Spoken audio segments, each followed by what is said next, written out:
Ja, ich erhoffe mir von diesem Abend, dass das Fahrrad aus seiner Nische mehr rauskommt, dass deutlich wird, was es für eine Bedeutung hat in Klimaschutzfragen, aber auch in Fragen der Luftreinhaltung im städtischen Verkehr, aber auch im ländlichen Bereich. Und dass die zusammenarbeiten müssen, um das deutlich zu machen, sich heute Abend hier treffen und vereinbaren, dass sie mehr dafür tun. Fahrradfahren hat direkten Beitrag zur Luftreinhaltung. Fahrradfahren ist einfach emissionsfrei. Wir haben ja mal in einer Straßenschlucht in Essen ausgerechnet, wie viel bringt der Umweltverbund und damit anteilig der Radverkehr auch, um PM10 in den Werten runterzukommen, die Überschreitungstage zu reduzieren. Und da kann man nennenswert auch was erreichen.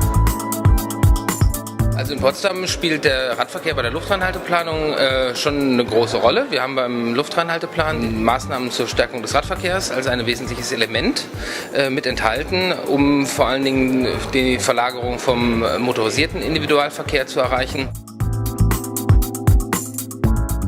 Zentral ist eigentlich, dass eben meistens nur das klassische Fahrrad betrachtet wird und so Geschichten wie Elektrofahrräder oder Lastenfahrräder eben nicht berücksichtigt werden in Szenarien beispielsweise oder auch in der politischen Debatte.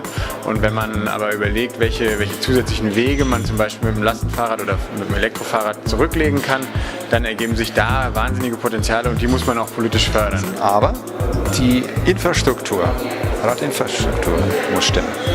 Ja, wenn da die Oma auch mit 25 und 30 auf einem handtuchschmalen Radweg unterwegs ist und rechts daneben Leute mit Hunden und mit Kinderwagen, ja, dann haben wir ein Problem. Wenn die Straßen gefährlich sind, wenn es ständig von Unfällen berichtet wird, wenn die Radwege sehr schwierig zu fahren sind, sehr anstrengend zu fahren sind, dann überlegt man sich vielleicht zweimal. Aber wenn man Leute dazu bringen will, Fahrrad zu fahren, muss man vor allem ein Umfeld schaffen, in dem es ihnen klar wird, es ist eine selbstverständliche Option, man sieht, andere machen das und es gibt keine Hindernisse.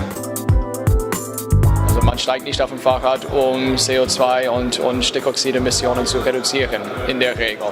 Aber für die Politik, um zu entscheiden, welche Maßnahmen sie unterstützen, inwiefern sie in Infrastruktur investieren, wenn Sie dann verstehen, welche Auswirkungen von den Luftverschmutzungsreduzierungsmaßnahmen durch Umstieg auf Fahrradverkehr gewonnen werden können, dann haben Sie eine extra Motivation, um wirklich in die Fahrradverkehrinfrastruktur zu investieren.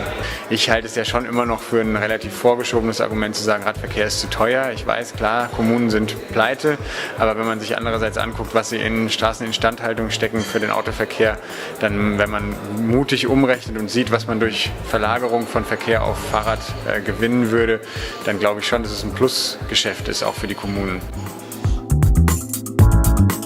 Am besten wäre es, dass man gar nicht mehr über die Förderung reden müsste, weil es so selbstverständlich ist, dass eine Mobilitätsplanung, die ebenso die klassische Verkehrsplanung ersetzt, den Radverkehr automatisch mitdenkt in allen Belangen. Fahrradfahren heißt auch, ich habe mehr Platz in der Stadt. Also neben dem Aspekt, dass ich emissionsfrei fahre und damit keine Schadstoffe freisetze, habe ich ganz viele positive Nebenaspekte, die dazu führen, dass unsere Städte schöner werden.